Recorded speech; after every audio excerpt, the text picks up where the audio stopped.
So let me just check on YouTube because I can't see. It says live, but I can't quite see live. So let's just me have a quick. It sounds like we are live. Okay, great. Thank you. Welcome to everybody. We are doing a new interview of freelancers and business owners in France. And today, I'm really pleased to be welcoming Sara and Stephen Cole, who have had the dream that we all have to buy a chateau in France and start running a business from there. And they're going to be sharing both their experience of looking for a dream chateau in France, what does it really look like, and then running a business from those premises.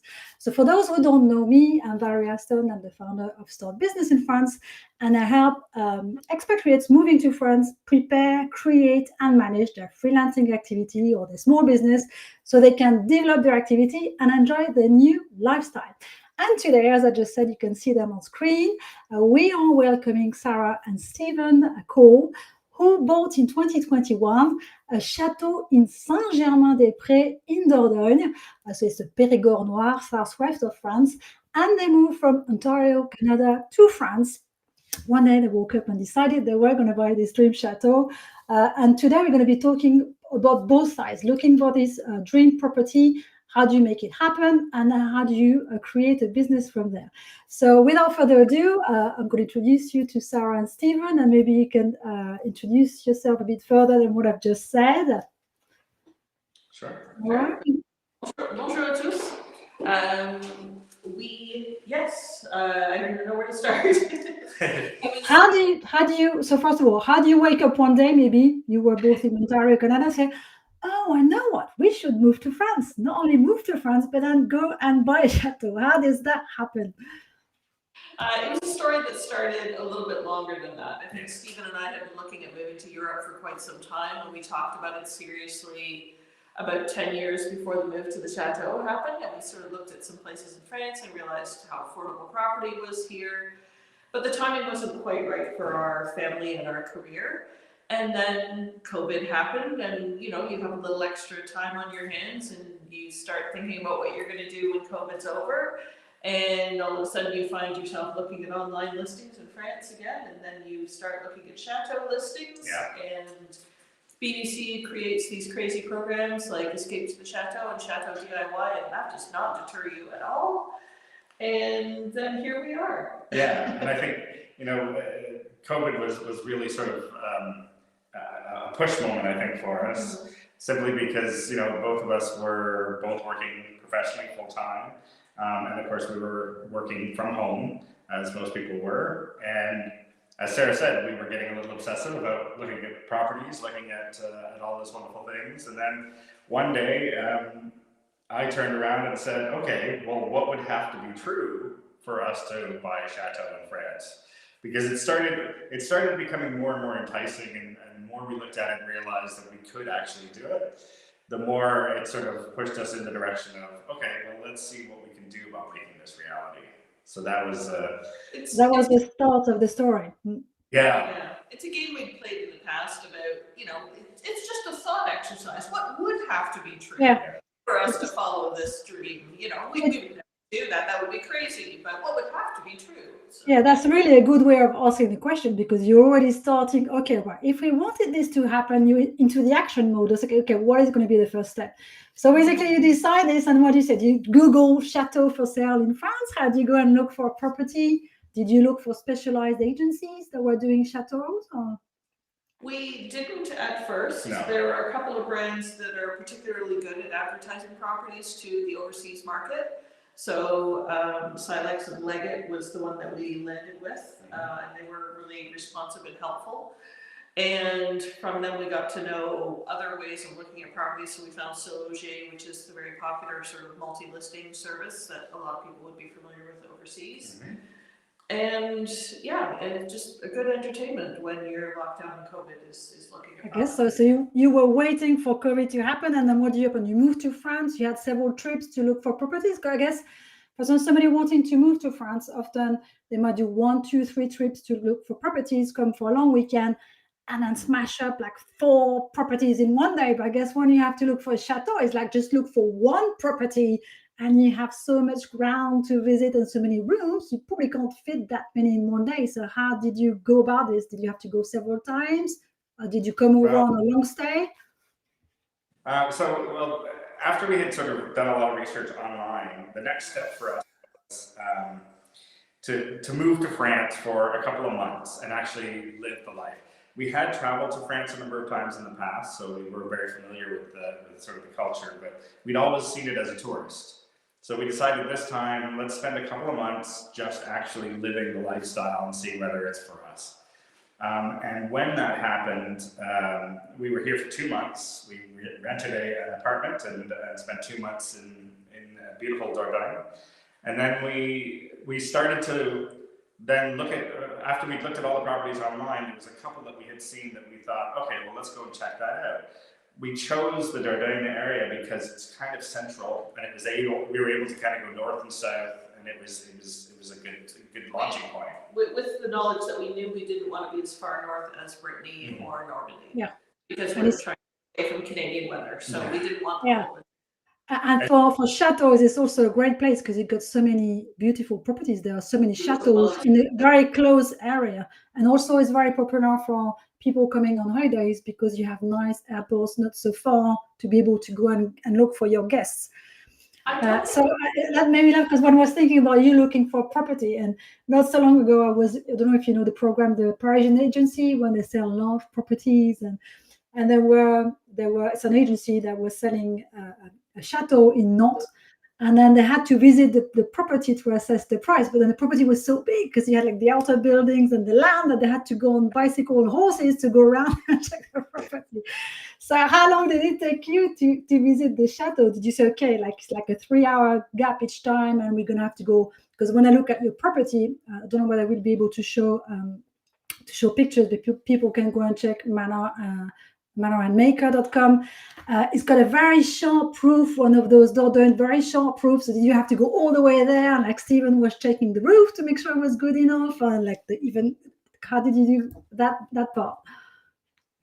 Well, we had some criteria that we knew we wanted included, and some that we knew would eliminate properties. But we did look at a fairly wide breadth of properties. I don't think we knew all the delights of Dordogne when we came and stayed here. I think we knew it a little bit, but I hadn't spent a lot of time exploring, and we've discovered a lot since we've been here. But we did go further north towards Cruz and Ed, and then we went south and we looked at a property near Toulouse that really did take 3 hours to tour the entire property, and we didn't double back at all.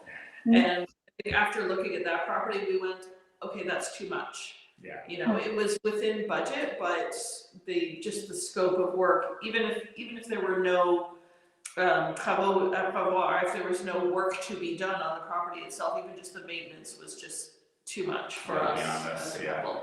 And so that kind of helped us scale down the size that we need, because looking online is one thing, but looking in person at these properties is a whole other thing. And so we looked at a few others, and we knew we didn't want a moat. That was right out. They are beautiful and delightful, and I did not want that maintenance. So that's your first advice. Don't buy a property with a moat, too much hassle. Well, it's up to anyone, whatever level of maintenance they want to take on. We knew we didn't want to take on something with that level of risk and maintenance, right? Because you're fighting the water all the time. I just think of foundations and water, and they do not mix when you hold them together for hundreds of years. I think what's quite interesting is like from the start, I don't know whether you already had the business idea in mind when you look for the property, but you had a very clear idea. Okay, we don't want to go in major work. We're going to do redecorating and making up to speed to our taste, but we don't want to spend years restoring before you can start the activity. So did you already have the activity in mind for Manor Maker and the retreats when you started? Yeah. Yes, we already named it and thought it all through and sort of had a business plan in mind. So that really helped us focus on what we needed from the chateau. We knew we wanted it to be focused on art and creative pursuits. And we knew we wanted to be able to welcome people to come together, right? Really build a community of people who are discovering their creativity or expanding their creativity. We knew that was the focus, because Stephen's an artist, and the most joy we've gotten out of life has been from sharing artistic experiences, whether it be, working with other artists or just going to galleries. Anytime we were involved with any sort of music or visual arts or anything like that, it's always been the point of most joy. So that was really the center of our business idea. So in your criteria, you had the idea, okay, so we've got to be able to welcome 5 to 10 artists, so they need to have their own room. We need to have a big room for workshops, whether they work together or they want, I guess they need quite a lot of space depending on which kind of artists are coming to work, but it's got to be very flexible to be having dinner together and at the same time have the privacy where they might want to be more creative and be in their own space.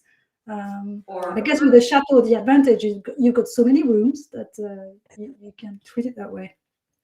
Yeah, well, and the other thing for us was making sure that the property had expansion potential. So we also have quite a large barn and another dependency on the property, plus 37 acres or 15 hectares of land. So it gives us a lot of opportunity to, expand in the future. So if we wanted to larger sort of outdoor events, Renaissance Fair, some lines, LARPing, that sort of thing, we've got that space to be able to do it. And that came to the criteria when we were looking, because we did see one property that really pulled at our heartstrings, but it unfortunately didn't have any land.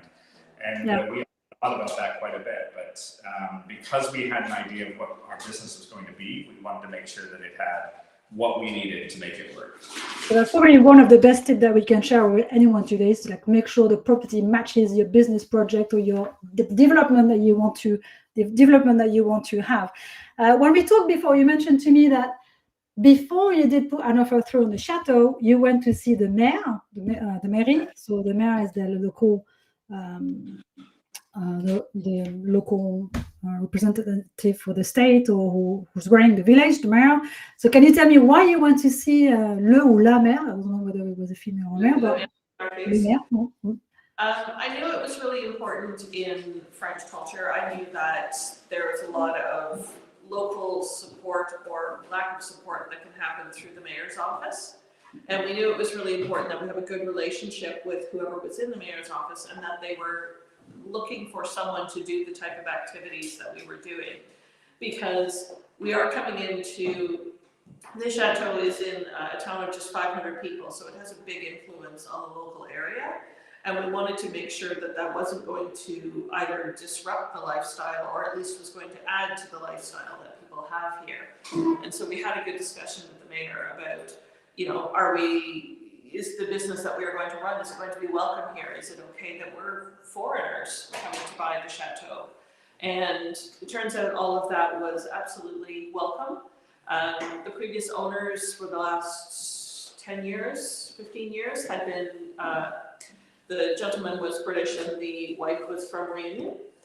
And sorry, Stephen's just we're having some plugs. A charging problem. All right, no worries.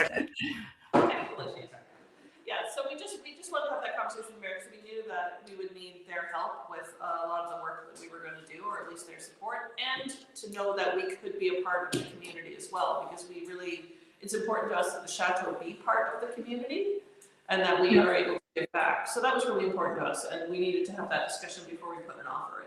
So you wouldn't have put the offer through if you felt like the mayor was very close, not really interested. Would you have just thought twice about putting the offer through? Yeah, we would have. have. It was quite interesting. Pardon? It would have broken my heart. Yes, I guess it would have. Yeah, what's quite interesting is that it's true, I guess, that in a small village, if you're here and like rumors spread super fast, I guess they heard that a foreigner was going to buy the Chateau. That could have been quite scary. And at the same time, what's quite interesting is that, and we'll talk maybe a bit more about it later on, but shortly after you bought the Chateau, you took part to, in France, there's a national day which is called La Journée du Patrimoine, where basically all places of culture which are normally private open up so that the public can go and visit. So it could be a chateau, it could be a manor, it could be a museum that is private, that is being opened up. And shortly after you landed, you also took part to that Journée du Patrimoine, which is like great of you to have been like rushing in and jumping into this, because what often happens, and as a French citizen living in the countryside, for instance, in the village where I was born, there was, in France, we talk about le châtelain. La châtelaine is the people owning the chateau, so I suppose they both are châtelain and châtelaine. And sometimes the castle belongs to a family, has been closed for years, and people never go in the chateaux. They've never seen the property. In your case, it looked like when you took part to the Journée du Patrimoine, local people suddenly discovered the chateau. So it's like a double win. You went to talk to the mairie, and also very quickly you opened up to the local community who discovered a place they'd never really seen much of before. That is exactly right. Yeah. It had only been 4 weeks since we moved in, Mhm. and we're both from small towns in Ontario, and we know how curious local events can be for people in small towns. You know, any news is news, and we knew there would be lots of curiosity about us, so we thought rather have people make their own impressions of us rather than, you know, the word of mouth getting around. So we thought that was that, and we thought they would find it very funny that we were living in a place with no furniture. We had definitely someone at the end of the day came up and said, "So how long have you been living here?" We're like, "Oh, that makes so much more sense now." So what did you do for Journée du Patrimoine? Did you say, okay, right, we're just going to have teas and coffees and open up and people could visit the grounds? Or The grounds at the house, anyone could come and climb the tower or have a look around and see where we were starting from. And you're absolutely right, no one had, the house had not been part of the community for quite some time, and there were people who had lived most of their lives here in this town of 500 people who had never seen the front facade of the chateau, because they're so incredibly respectful of privacy and whatnot. So even when the property wasn't occupied during COVID, there were lots of people who just, you know, left it alone because it was private. So I guess it was a great way to make a great impression from the start, right? That would have made a big impact locally. The really nice thing about it is that we have friends today, 3 years later, that we met that day, who came and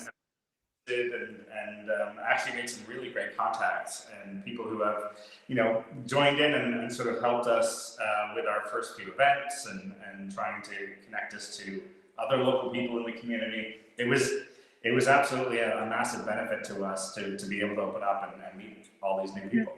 It would be a great way as well to.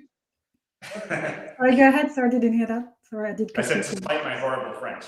I think it would be a great way as well. It's like you meet up an artist and say, "Oh, you're a carpenter, give me your card. Oh, you're a roofer, give me your card.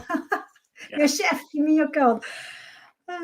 So basically, you did answer one of my questions. I was wondering whether the property was furnished when you bought it.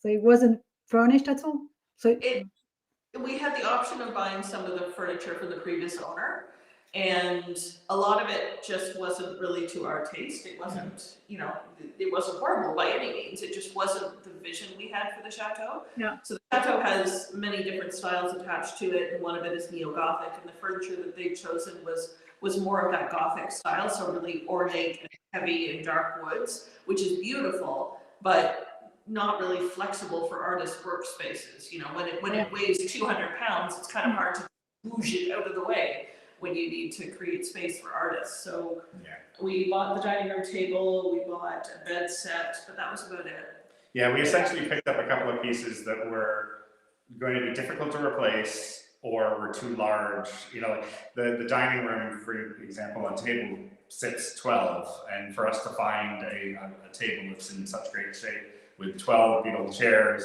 that would have been a bit of an effort. So we decided to make that choice to buy that one. But yeah, it was only about 4 or 5 pieces that we bought off the previous owner. Yeah. So I guess your first thought, I guess you sold out everything from Canada because it wouldn't really necessarily fit with the chateau unless for your private rooms.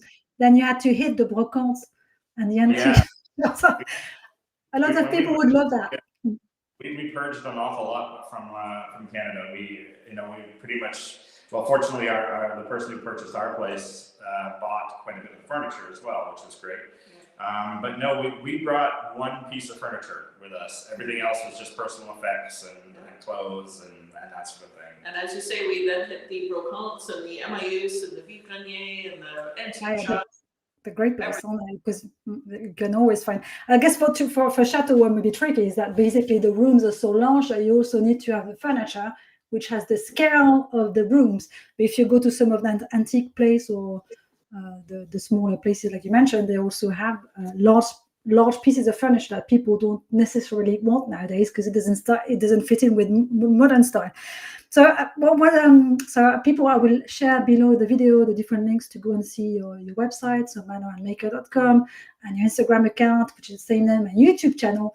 And what's really interesting is that when you have a chateau, everything is like in a grand scale. So any small project turns into a huge project. Like not so long ago, you had a tree cut up in the grounds, and you had a tree, but it probably was like the tallest tree on the grounds of the chateau, and you had somebody coming for the full day with a team of 3 or 4 cutting. So how do you get organized with your restoration project or the things that you want to implement, knowing that everything takes a huge scale? And also, how do you find the people locally who are going to help you? Because I suppose you do speak French, but not necessarily fluent to start it. So how did you find those artisans? And how did you prioritize the work that you wanted doing? Prioritization happens based on the business. So we look at what the business needs to be successful and to be safe.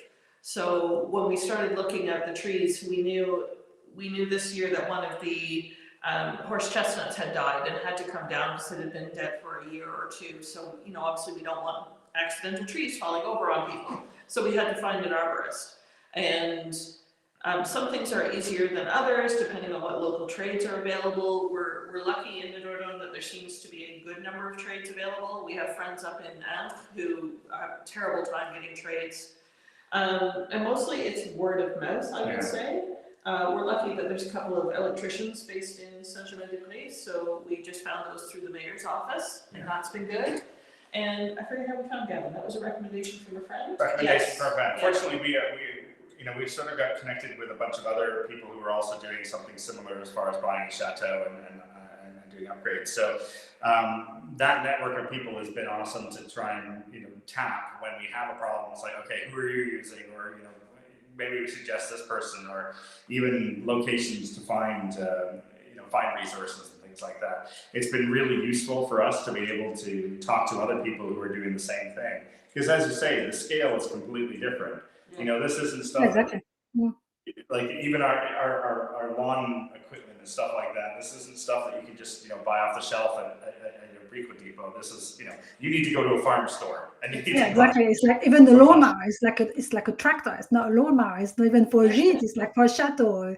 I think what's really interesting as well is that, as you mentioned, you've got that network of chateau owners, and any kind of sector that people are moving in, it's really great idea to create your network if it doesn't exist, because as you say, if you want to talk about business matters or chateau matters, you might have friends who live locally, but the scale of what you want to do, they may not quite understand, or the quite requirements. So to be able to have that network of chateau owners where you're going to be swapping tips about people with specific skills or business idea, is just a great way to boost your morale as well sometimes, or to give you idea or see what working somewhere else and swap ideas. Because I think that sometimes you also meet up sometimes with your friends as a brainstorming or catching up on business. And a couple of weeks ago we all got together. There was, I think, 5 households that were... it was 14 Chatelaine in a room, I think. and nice. Honestly, we spend most of our time, it sounds very, elitist, but we spend most of our time swapping, war stories about, water is coming in this part of the house, or, we're going to dig this up, or... How do you get your eaves cleaned when no one has a cherry picker big enough, Those sorts of things. It's great. That's good. So basically, I mean, to just close up on the side of the buying this dream chateau, did you discover something about yourselves that you didn't expect with this process of buying the chateau and living as chateau owners at Chatelain? About ourselves? I think we're discovering new skills all the time. Oh, yes. Yeah. Particularly, I mean, the wallpaper behind us was the second time we'd ever wallpapered. So, good job. I'm getting better at plumbing and getting at electrical, and all those sorts of skills that you need, because obviously the upkeep is tremendous, and you can't call somebody every time. So being able to learn those things, and I think the two of us are understanding what our flexibilities are, and we still have the ability to learn new tricks. Just you're more multitasking than you did expect, probably new skills that you never knew you had. And I think one of the great tips that I can see from what you're doing is to also create your network, make sure you're surrounded, whether it's the local community or whether it's within your own sector activity, is a great sign because you both have the local support plus the professional support of people who understand what you're doing. I would say as an expat, I mean, being an expat is really an experience for anyone who's done it will know.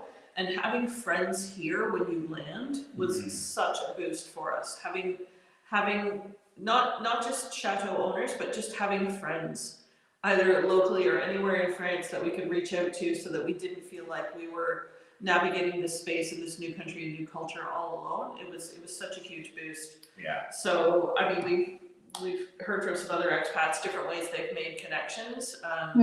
Just signing up for the local French English course, you know, at the local cafe, of connecting, and quite often there's maybe less language exchange and more chatting than there actually be, you know. But that's been a great way. Just attend local events, like obviously, you know, our Journée de Patrimoine, like I said, I do that, and it's just made landing here so much easier. So that would be a really strong for people. Yeah, to mix the communities that you are mixing with. So for the second part of this interview, we're going to move on more the business side. We've talked about a couple of subjects, and we can see you had a very clear idea of the business project that you wanted to do. But was there some kind of connection between what you're doing now and what you were doing before? I know that Sara, you were an IT professional. Stephen, you were in design. You were a designer. So did you just find that side of your career, or? I would say a lot of our skills were transferable. So I was a mid-level executive in doing HR IT, which is the intersection between human resources and information technology, and running those systems.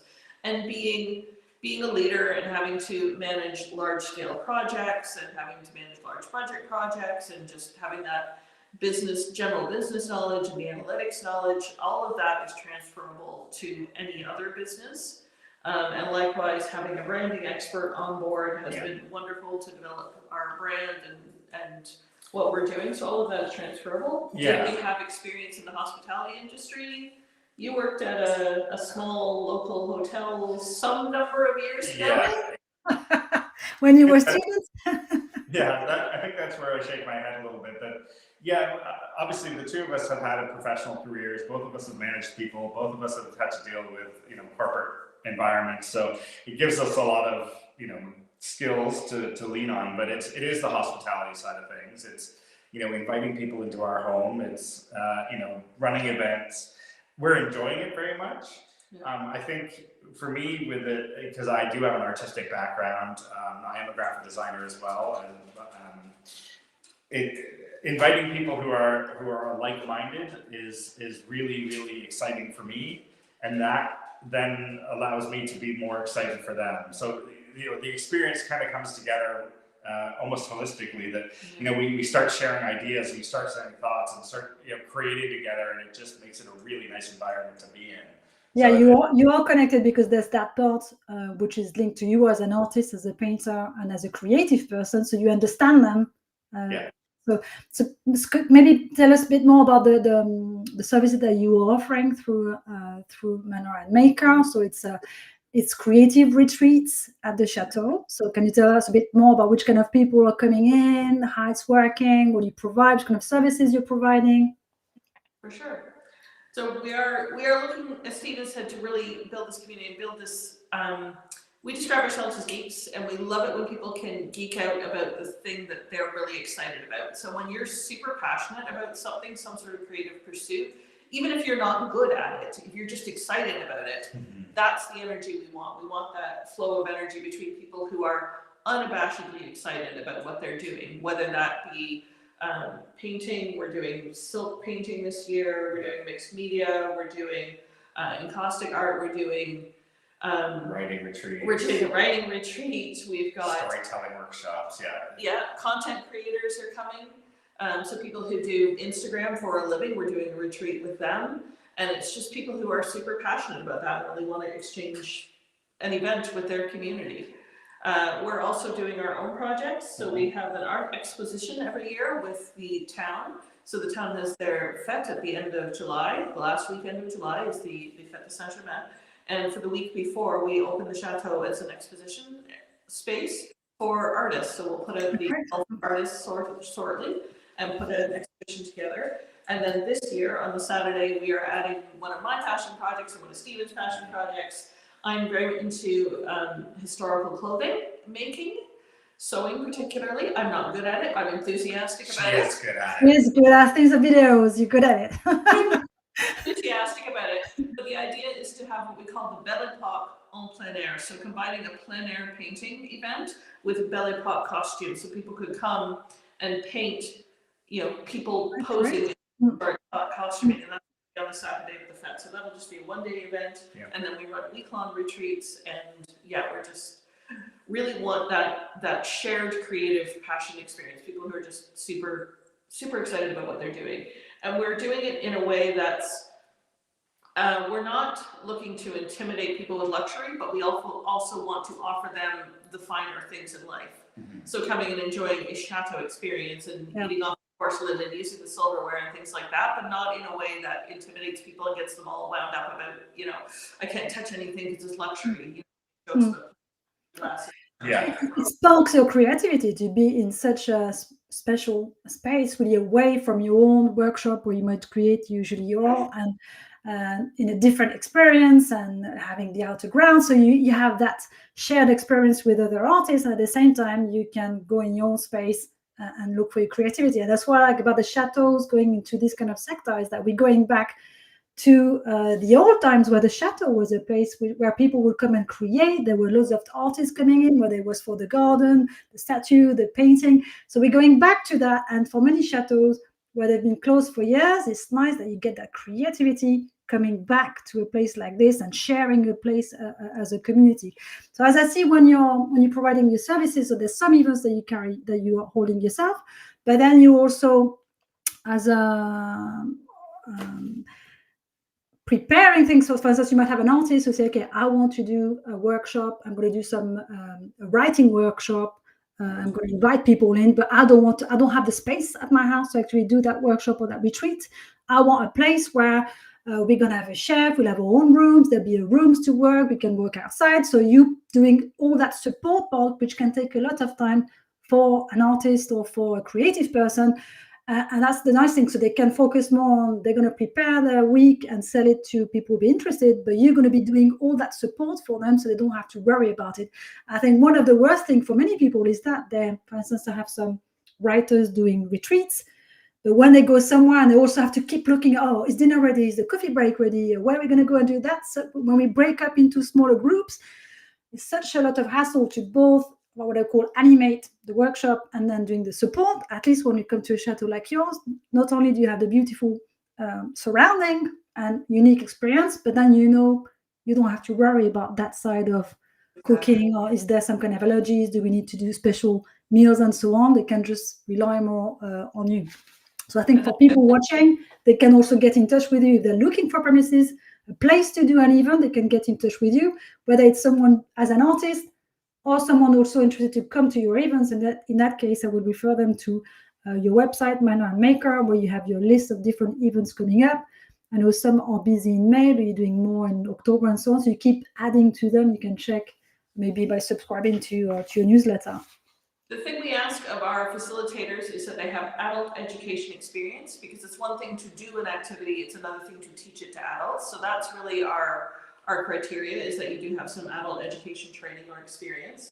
And then everything else we can help you with. We can help you create the experience that you want to offer to your students or your attendees. As you say, we can create the environment, we can add the food, we can add excursions, we will take care of all of that other organization for you. We have a travel agent who can help the people that are coming. We have all of those other things sorted. We've obviously got branding and support and graphic design. We can do the website for you. We can do all of that. We just need you to come and bring your skills delivering whatever. What a relief. Yeah. And for many artists who like to work with groups, it's also nice. Okay, right, I can focus more on helping people coming in to develop their skills, become better, have a nice experience. So that's quite a relief for them. So basically, when you bought the chateau, you had this vision in mind. So how did you prepare the chateau for the retreat? I think you had 5 or 6 bedrooms ready. Where does it stand now? So I think that was our first major hurdle to get over, was to make sure that the spaces for guests was up to par. So we do have 5 rooms that we use for guests. They can either be single or double occupancy.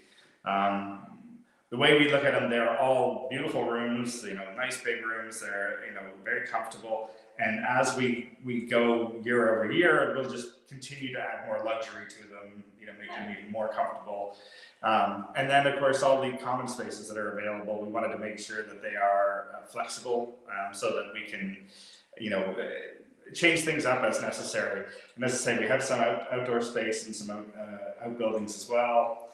Then we do have a third floor, deuxième étage. That's for, Les combles in the roof, the little tiny ones. Well, actually, there's above us too. Because I've seen some chateaus, because there's a bit of a trend of chateaus, people who are keen on culture and art, restoring the chateau, and the comble is the little rooms at the top of the chateau under the roof. Most of the time you can't use much for it, but for artists it's great, because if you have a shabby place where you can do painting, it's just a great place to be working from. We hope our barn will be that space eventually. Yeah. When you fill the chateau up to the top, that would be I think it's probably a good time. There's someone who had a question in the comments there. Oh, sorry. Thank you for pointing that out. Requirements to open our business, and are we licensed as a hotel or B&B? So we have Chateau Living, who says, did you have to meet fire and food safety requirements to open up your business? Are you licensed as a hotel and bed and breakfast? Wow, it's an expert question, this one. So basically, that's correct. Go ahead, yeah. I was going to say, but the first inklings of what we would have to do in the scope of this by talking to a really professional person. Start business in France. Does that? Oh yes, it was me. Oh yes, yeah. We had a conversation with you, and that really helped us understand the scope and where the major regulations were. So that was super helpful. And from that, we learned really where our limits were. So the reason we have 5 bedrooms for guests is because that is the limit for a chambre d'hôte, and we operate as a chambre d'hôte table d'hôte. And yes, I did do my licence de petite restauration, which is the license 3, so we can serve alcohol and do all of those things. And we wanted to make sure that everything was submitted and above board and the company was set up. Quick lesson learned, don't try to do anything that's connected to an overseas company. Just don't bother. Just make everything French. Save yourself the hassle. And do that. Because if we go above 5 rooms, then we become a hotel, and then there's a whole other level of health and safety. The same thing if we don't live in the property. So the fact that we live in the chateau means that there are health and safety requirements because we live there. The same thing for the food safety and being a table d'hôte. Yeah. Because basically there's the food and safety. So there's several things. There's something called ERP, établissement recevant du public. Is basically if you have more than 5 bedrooms in the same premises, I can't remember whether it's more than 10 or 15 people. Basically, you need to get an ERP validation from the mairie. So that's why you always want to be in line with the mairie. And basically, the health and safety rules go one level up, much higher, because you are that's what you said, you are at the level of hotels. So basically, there's somebody from the mairie, from the ERP commission, who needs to come around, make sure that for safety, hazard, and so on, you have several levels. So if you want to go that level up, which I guess, for instance, for you, if at some point you decide to go from 5 bedrooms to 7 bedrooms, you would be in touch with the mairie or somebody to come around before the commission just to give you some guidance. And usually it's a pompier, fireman coming up, say, okay, you'd have to do this, this, and that. So at least you can add numbers to what is done, prepare for it. And once prepared, then you ask the commission to come around to make sure you pass the test. But it's a good start to say, okay, I'm going to limit myself to 5 bedrooms to start with, so I don't have to meet up that ERP commission, which is normally for shops and places for the public. And also, there's that question when you were saying the bed and breakfast, because it's your own property, then that's fine, because you can serve dinner because it's your own house, it's your own table. And then that regulation might change slightly. For instance, let's say you have the chateau and beside you have another outer building which could be as a gîte, and maybe you could have this as a gîte, and at least you don't meet up the ERP. So it's always planning ahead so you don't have some bad surprises or a huge cost to increase after that. And as you said as well, you did the license 3, which is for serving alcohol with dinner. So it's nice to be in touch with the mairie, because at least you can say, oh, you come to introduce yourself, and at the same time, oh, by the way, I'll be coming back for this and that. Or would you mind confirming to me what we need to do? So it's a very good question from Chateau Living. Thank you. It's also, the mairie is also our closest neighbor, so that's also important to be able to. Oh, is it? All right. Yeah. We've had great help from our insurance company, making sure that we meet the health and safety requirements. So he came by for our 3-year visit the other day just to look at what we'd done and make sure everything was still copacetic, and he had no major suggestions, so that's great. I think the only thing we have to do, and I looked this up and it wasn't clear, was basically getting our fire sprayers with some extinguishers. Our extinguishers checked. Yeah, I think what's a good idea is, as the business develops, or any kind of business, to catch up with your insurance company to say, if you add new things, to remember to inform your insurer, because you may not be insured if you started as a bed and breakfast and then you start doing retreats, or you start doing guided tours. It's something different, so they need to upgrade the insurance policy. And the other thing, if we're talking about regulations, there's something called, like in English, HACCP for health and for food. Yes. So it's good also to have that if you do the food yourself. And the good news is that you can take the training in English if you do it online. There's some company, if you've done abroad or online, there's some companies that, as long as you have the attestation, that's good enough to have the HACCP in a different training. So so basically, when you create, you said we touched tough subject there, which was to don't bother creating a foreign business to run your French business. Just go for the French business. I think you went for Sara, French incorporated business.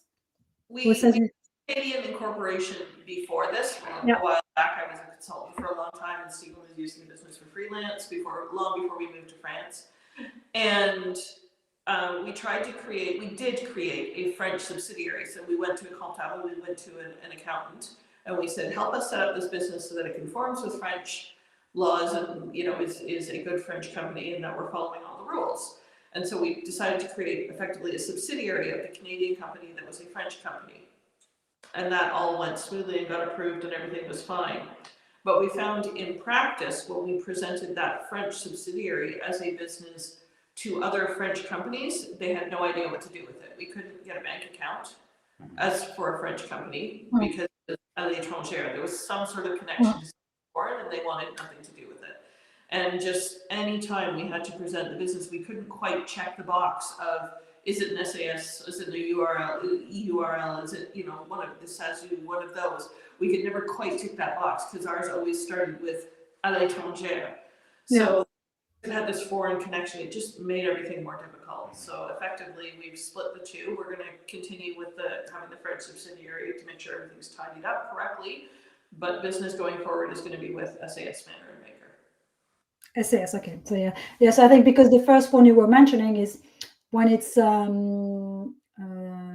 subsidiary for an entity, sometimes you have the SIRET number, but the entity isn't fully registered with URSSAF and IMPO, and that's when you struggle with everything. So it's true that sometimes it's just easier to have a clean cut and say, okay, let's go with the French SAL or SAS that is fully registered with URSSAF and IMPO. So at least it makes it easier for you to run the business. We still can't get that's a whole other story. So the SASU is a French or SAS, because the two of you are French incorporated business, and it works very much like a US LLC, a UK limited, where you have the business, you can deduct all your living expenses. If you pay yourself, it's a salary. If you have a profit, you pay incorporation tax, and you can also have dividends. So the aim is a mixture of salary and dividends, or no salary and some dividends. But if you don't pay yourself a salary, you have no health cover. I think definitely whenever we go into retreats, gîtes, stays, there's so much expenses. You want to have a business structure where you're going to be able to claim all that back. So it does make sense to go for a SAL or a SAS. Micro entrepreneur wouldn't work because, as we can see, there's so much expenses that it is worthwhile going into a proper setup, because we're really talking about higher cost and you want to be able to deduct everything. And also when you work with artists who are going to come to stay with you. The good thing is that you can sell the package for them, if you will, with the whole stay. And then I guess they would invoice you for doing the week workshop, which works really well. So the SaaS is a good one. So you have a French accountant for this, or? Yes. One idea. Good idea. Fantastic, actually. He's really helped us navigate this stuff. And I mean, even just the last thing on that, as far as business goes, we also found out that we definitely needed to make sure that the bank was French. Yes. Because even like we had an account in another European bank, and that was even difficult. So, you know, if you're going to operate in France, then it's definitely make sure that everything is French. It just makes life. Doesn't matter. The EU rules don't matter as far as we're concerned. Yeah, I suppose it's for bank accounts is suppose if you have a micro entrepreneur, it's not so hard because you could have an online bank like N26 or Revolut, which have foreign IBANs because they're in Germany and Lithuania. As long as you declare them to the French tax office in your personal income tax, that's fine. But for an incorporated business, it's much harder because when you register the incorporated business, you need to have the working capital with the French bank. So, you know, working capital with a foreign bank, that would be super hard to make. So definitely best to go for either a brick and mortar bank or an online bank like Chateau and Boursorama. But I guess for you, it's just much easier to be able to go to the local bank to bring your cash if you need to, or your checks and so on. It just makes it easier to trade. I looked into the fintechs, like the one you mentioned, and Wise and things like that. And while they are established and reputable, they don't have the federal banking protections that banking institutions do. So in this world of disruption, if they go under, you have no protection in your... Yeah, they're okay as a payment gateway, as a way to get paid in. So for instance, if you have customers coming from abroad, if you use Pioneer or PayPal or Stripe or Wise, that's easier as a payment gateway, but you want the money to end up being in a brick and mortar bank, so it makes it easier. And also for your bookkeeping, because I guess your accountant just plugs all information out to refilter it in their own system. So it does make it easier. One tiny point that was easier for you is that you are Canadian, but with British citizenship before Brexit. So you moved at the right time. You had the warp pre-Brexit carte de séjour, so you didn't have to go for the business visa. Yes, if there's a Venn diagram of British citizens, Canadian citizens, and Chateau owners, I think we might be the only ones in the middle. Yeah. Stephen was born in Wales. My mom had us naturalized before I turned 18, so we are both full British citizens. And coming to stay, when we were talking about coming to stay and live in France for a couple of months, that established our residency because France was being very generous about the Brexit visa. And so we applied under that, and we were successful. I will say it was absolutely harrowing because it was a new process, and there was because it was new and it was one time only, there was no information available, right? So you kind of throw your visa application over the fence and hope for the best. And you couldn't contact them because either they could reply or they could process visas, so they were processing visas. And so we didn't know when things were going to happen. So we threw our application over the fence in March before we put an offer on the Chateau, didn't hear anything, went ahead with the sale of our property in Canada and the purchase of the Chateau. And the week that we were signing the acte de vente is the week we got called for our interview for the Brexit visa.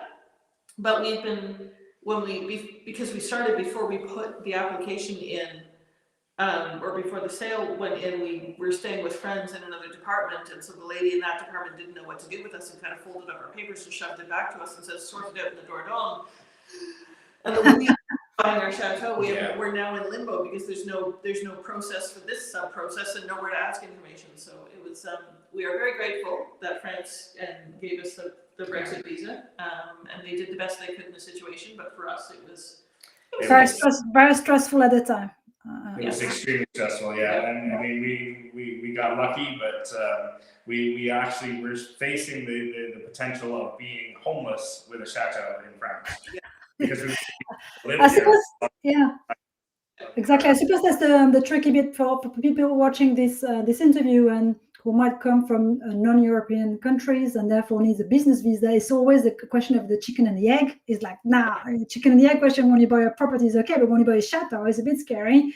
But basically, when you're buying a property in France and you also have a business, and the business is based on the property, the step is first you have to secure the property, so you have to buy the chateau, the property, then you apply for a business visa. And if you apply for a business visa without having bought the chateau, without properly owning it on paper, or even for a gîte or a manor, you're going to get rejected on your business visa, because they want to, if they give you the visa, they want to be 100% sure they give it to you.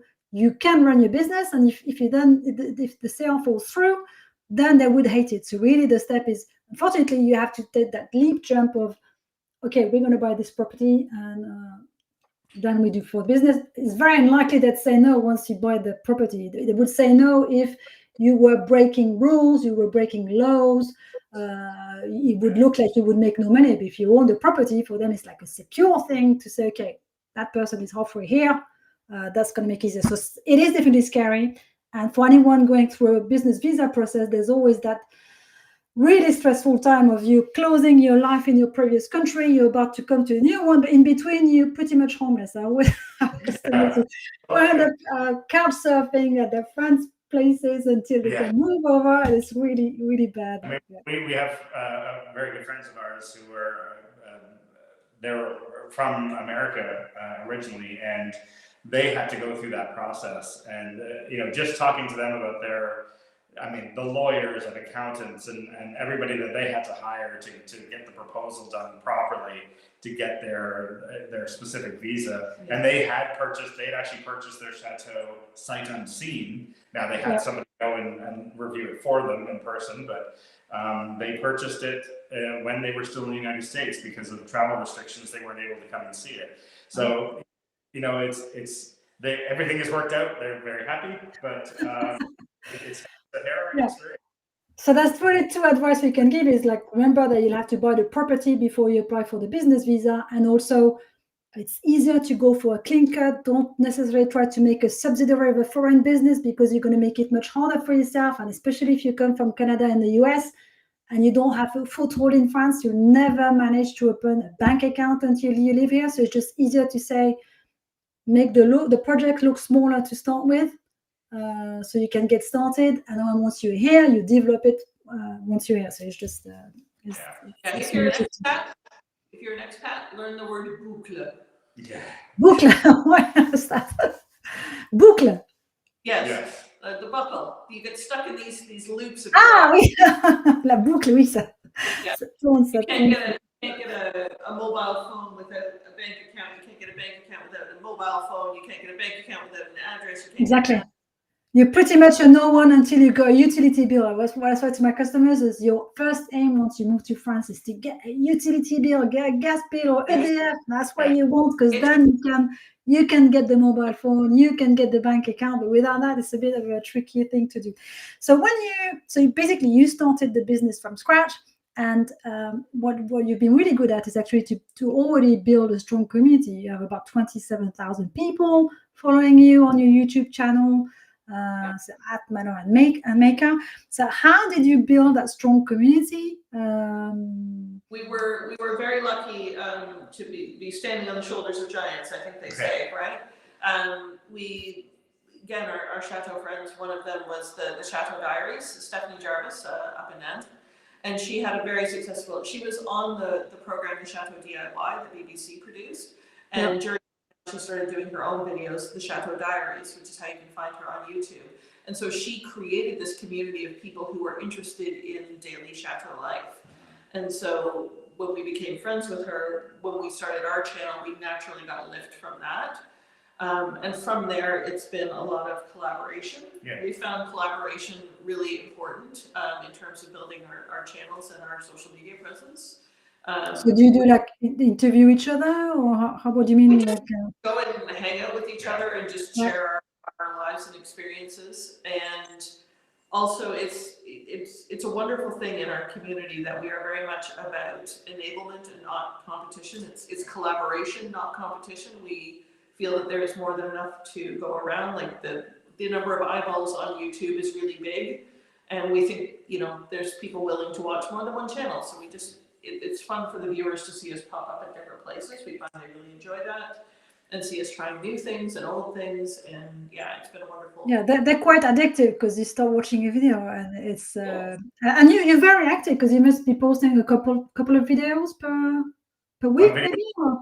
One video a week and then extra videos for our members because we also have a membership program.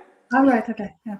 So I said that like you kind of retrain yourself because I was wondering who's filming because your videos tend to be quite long and there's a lot of footage to edit, and so I was really impressed to do that. When we talked last time, we were thinking, well, do you get up and straight away you just catch your phone and start filming, and in the hallway you've got like 4 cameras?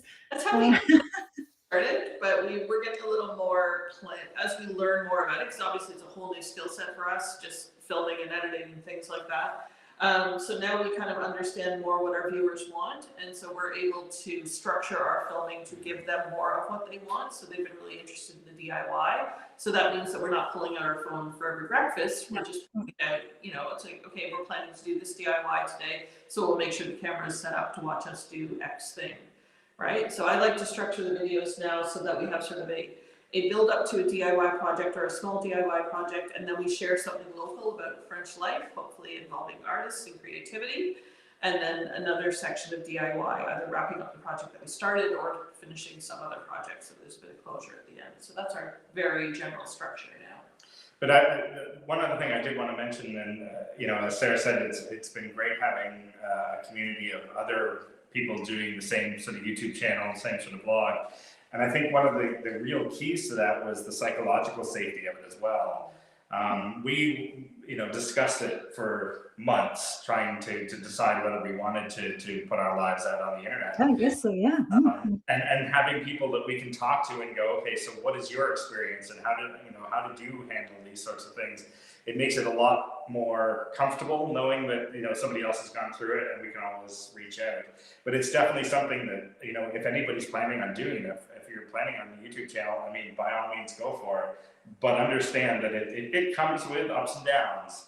Yeah. I mean, it's a lovely place, and 99% of the comments and our wonderful community have been unbelievably positive and wonderful. But there is always going to be some negative stuff that comes out. I mean, it's the nature of the beast, and you have to be. Yeah. Once you reach 27,000, there's bound to be a couple of people who might have some jealousy or something. But I think it's one of your multi hats that you even, because I was wondering, well, do you have somebody coming round each time you do something, but you do it on your own? So it's like as part of your entrepreneur's hat, you're also a social media editor. I think it's also what I like about the way you're talking about it is also you want to keep it under control so that it doesn't lead your whole day. It's like you decide what you want to film and you fit it in so it doesn't take your whole life. It's like part of your work. You say, okay, this week we're going to talking about this. This is going to be taking so long. So you don't spend your whole time on social media. It's just part of the work to get known and to create this lovely community. But you have to at least try to keep a control of it. But I think it's pretty amazing how well you've done it. I really invite people to go and check your videos because it's very addictive. You can see. Good. Well, we enjoy it, and we're enjoying it, and we, as I said, we love the community, and it's a nice source of